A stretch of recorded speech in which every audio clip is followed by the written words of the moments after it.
दोस्तों ये है चाणक्य नीति का 19वां एपिसोड और आज भी हम जीवन की कुछ सीख सीखेंगे चाणक्य नीति से। चाणक्य कहते हैं कि अग्नि एक ऐसा तत्व है जो अगर अंधकार में जाए तो प्रकाश फैला सकती है, चूल्हे में जाए तो किसी की भूख शांत कर सकती है, परंतु अगर मिटाने पर आए तो देखते ही देखते पूरे वन को राख में ढेर कर सकती है।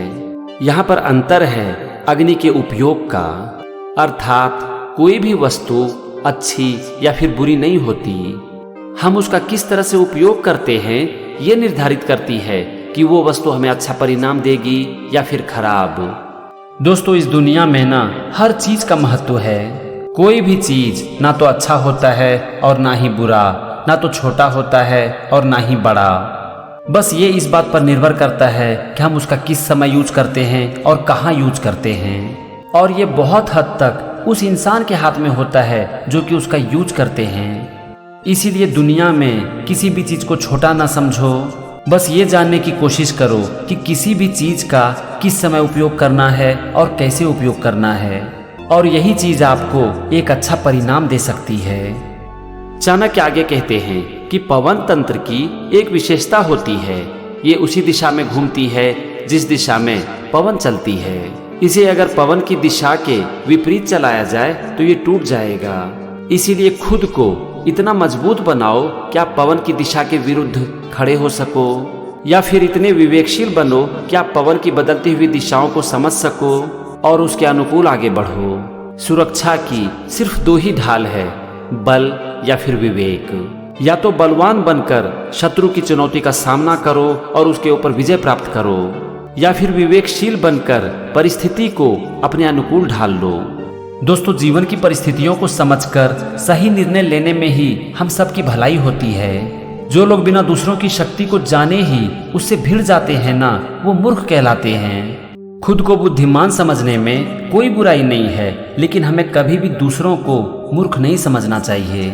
उचित समय पर उचित निर्णय लेना बुद्धिमान लोगों का लक्षण होता है, जबकि जो मूर्ख होते हैं वो बिना सोचे विचारे ही निर्णय लेते हैं, और ऐसे लोग जीवन में बहुत बुरे फंसते हैं। चाणक्य अपनी अगली नीति में कहते हैं कि यथा राजा तथा प्रजा, यानी कि जैसा राजा होता है उनका प्रजा वैसा ही बन जाता है। लेकिन एक व्यक्ति को राजा बनने का अधिकार सिर्फ इसीलिए नहीं मिलना चाहिए कि उसका जन्म राज परिवार में हुआ है। एक व्यक्ति राजा बनता है अपनी सोच से, अपने कर्मों से, अपनी प्रजा के प्रति सेवा के भाव से, और सबसे महत्वपूर्ण राज्य के प्रति अपनी निष्ठा और स्वामी भक्ति से। इसीलिए ये प्रजा का कर्तव्य भी है और अधिकार भी कि अगर कोई अयोग्य व्यक्ति सिंहासन पर बैठ जाए तो उसे वहां से हटा दे और एक ऐसे व्यक्ति को सिंहासन पर बैठा दे जो कि उसके योग्य हो। केवल तभी राजा और प्रजा का भविष्य सुरक्षित रह सकता है। दोस्तों कोई भी इंसान सिर्फ एक अमीर बाप का बेटा है, इसका ये मतलब नहीं है कि वो महान है, योग्य है। किसी भी पद के लिए लोगों का चुनाव योग्यता के अनुसार होनी चाहिए, न कि इस आधार पर कि उसके पापा कौन हैं और उसके दादा कौन हैं। अगर किसी भी पद के लिए लोगों का चुनाव योग्यता के अनुसार नहीं होना तो इससे बहुत लोग सफर करते हैं। इसीलिए अगर कुछ गलत हो रहा है तो हमें आवाज उठाने की जरूरत है। चाणक्य आगे कहते हैं कि हमारी संस्कृति में अन्न को पूजा जाता है, क्योंकि इसी अन्न को ग्रहण करके हमें अच्छे स्वास्थ्य की प्राप्ति होती है, और अगर हमारा स्वास्थ्य अच्छा हो तो हमारे परिश्रम करने की क्षमता बढ़ती है, और यही परिश्रम करने की क्षमता हमें जीवन में सफलता दिलाती है। इसीलिए हमें अपने जीवन में अन्न की उपयोगिता को कभी भी कम नहीं आंकना चाहिए, और ना ही कभी हमें अन्न का अनादर करना चाहिए। जो अन्न का सम्मान करते हैं उन्हें अच्छे स्वास्थ्य की प्राप्ति होती है, उनकी परिश्रम करने की क्षमता बढ़ती है, और जीवन में उन्हें सफलता भी मिलती है। दोस्तों वो इंसान बहुत ही खुशनसीब होता है जिसे कि भरपेट खाना मिल जाता है। जरा उस इंसान से जाकर पूछो जिन्हें कि रोज भरपेट खाना नहीं मिलता है। इसीलिए चाहे हमारे पास कितना भी पैसा क्यों ना हो, लेकिन हमें कभी भी अन्न का अनादर नहीं करना चाहिए। चाणक्य आगे कहते हैं कि एक तलवार और एक शासक में समानता होती है। जिस तरह से एक प्रबल वार के लिए तलवार की मुठ का सशक्त होना आवश्यक है, उसी तरह एक शासक के लिए एक अच्छा मार्गदर्शक आवश्यक है। एक ऐसा मार्गदर्शक जो कि उसे सही रास्ता दिखा सके, ताकि शक्ति और सत्ता के मद में चूर होकर वो कुछ अनुचित ना कर बैठे।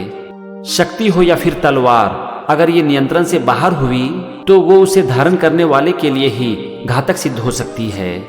दोस्तों, हर इंसान के जीवन में एक गुरु का होना बहुत ही महत्वपूर्ण है, क्योंकि एक सच्चा गुरु हर समय हमें सही रास्ता दिखाते हैं और हमारा मार्गदर्शन करते हैं। जीवन में बहुत बार ऐसा होता है कि हम खुद की गलती को देख नहीं पाते हैं, हमें समझ में नहीं आता है कि क्या सही है और क्या गलत, और इसी समय हम एक गलत निर्णय ले लेते हैं और जीवन में भटक जाते हैं। एक सच्चा गुरु कभी भी अपने शिष्य को मार्ग से भटकने नहीं देते।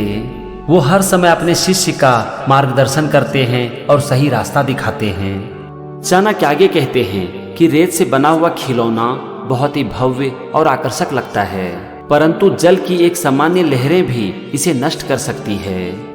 इसी तरह से जीवन में भी अनैतिकता और अधर्म के मार्ग पर चलकर अर्जित किया गया धन, सुख और वैभव सत्य की एक लहर के सामने धराशायी हो जाता है।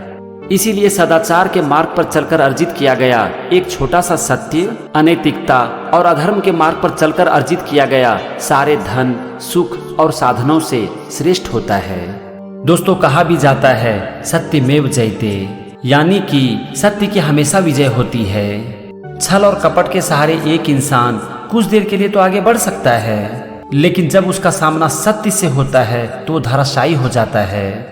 जिस तरह से अंधकार चाहे कितना भी घना क्यों ना हो, लेकिन वो प्रकाश के सामने कभी टिक नहीं सकता, ठीक उसी तरह से छल और कपट कभी भी सत्य के सामने टिक नहीं सकता।